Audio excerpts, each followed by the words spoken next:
Agar tidak ketinggalan cerita, yuk klik tombol subscribe dulu.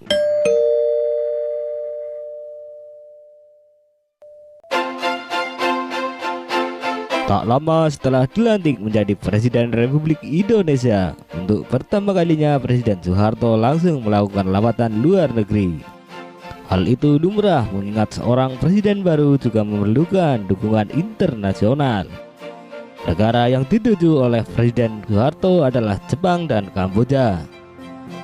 Kunjungan ke Jepang jelas mencerminkan silaturahmi dengan negara sekutu Amerika Serikat yang disebut telah memberi dukungan politis dalam membasmi komunis di Indonesia. Tetapi kunjungan Pak Harto ke Kamboja yang condong ke komunis pada tanggal 1 April tahun 1968 jelas mengandung resiko. Senin pagi tanggal 1 April tahun 1968, pesawat Garuda mendarat di Phnom Penh, ibu kota Kamboja. Tamu penting dari Indonesia datang berkunjung, Presiden Soeharto dan istrinya Tin Soeharto.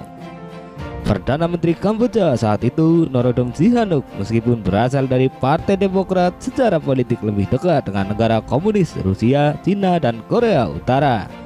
Sihanouk juga merupakan teman dekat Bung Karno. Saat itu di Kamboja juga masih eksis partai komunis yang sangat berpengaruh, yakni Pre Hitchon. Kunjungan Presiden Soeharto ke Kamboja dengan tujuan agar mencapai keseimbangan politik luar negeri. Ibarat kata, baik yang pro Amerika maupun pro komunis harus sama-sama dikunjungi. Kedatangan Pak Harto ke Kamboja sebenarnya membuat Sihanouk sangat ketakutan. Bagaimanapun juga Soeharto sedang gencar-gencarnya melakukan penumpasan terhadap komunis di Indonesia. Kehadiran Pak Harto dikhawatirkan bisa menimbulkan masalah bagi pendukung komunis di Kamboja. Sihanouk khawatir jangan-jangan masa pendukung Partai Komunis Kamboja melakukan unjuk rasa sehingga bisa memicu kerusuhan. Tapi kunjungan Pak Harto ke Kamboja ternyata disambut oleh rakyat Kamboja dengan meriah dan penuh sukacita.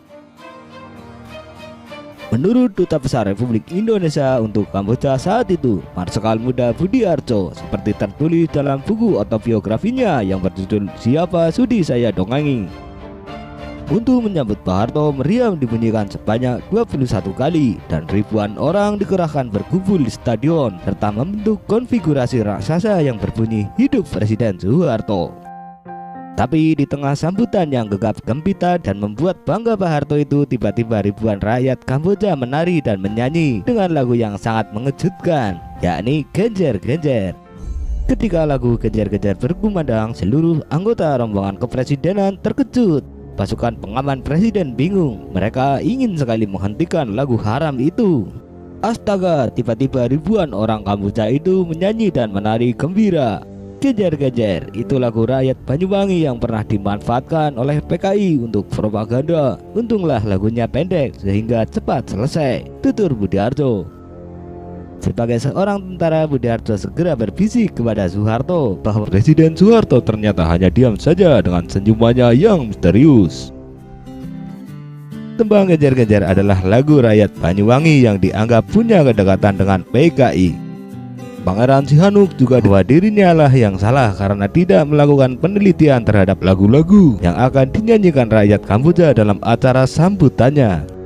Budiarjo menyatakan bertanggung jawab atas keteledoran itu dan dikenal sebagai sahabat dekat Presiden Soekarno. Dia juga mengagumi gagasan Nasakom, maka tidak heran bila lagu Genjer-genjer bisa sampai ke Kamboja. Sebelum Genjer-genjer diputar, telah diperdengarkan pula lagu-lagu khas Indonesia seperti Maju Tak Gentar, Pengawan Solo, Pulau Bali, Burung Kakatua, dan sebagainya. Ini adalah tanda penghormatan dari pemerintah Kamboja selaku tuan rumah. Selama 4 hari Presiden Soeharto menjalani masa kunjungan di Kamboja. Terlepas dari insiden Genjer-genjer, hubungan diplomatik kedua negara berjalan ke arah yang lebih baik. Interaksi yang terjalin antara Pangeran Sihanouk dengan Presiden Soeharto terlihat cukup akrab. Lalu, bagaimanakah dengan nasib Budiarjo setelah insiden itu? Kurang lebih 2 bulan setelah kunjungan Presiden Soeharto ke Kamboja, Budiarjo dipanggil pulang ke Jakarta. Siapa sangka jabatan Menteri Penerangan menanti untuk Budiarjo. Sementara itu, lagu Genjar-Genjar menjadi tembang yang terlarang di seluruh Indonesia, bahkan hingga saat ini. Kamboja sendiri benar-benar menjadi resi merah yang mematikan ketika Pol Pot berkuasa di negeri itu pada tahun 1975. Sampai hari ini tidak ada yang tahu motif dibalik pemutaran lagu Genjar-Genjar tersebut. Ada unsur sengaja atau memang tidak sengaja.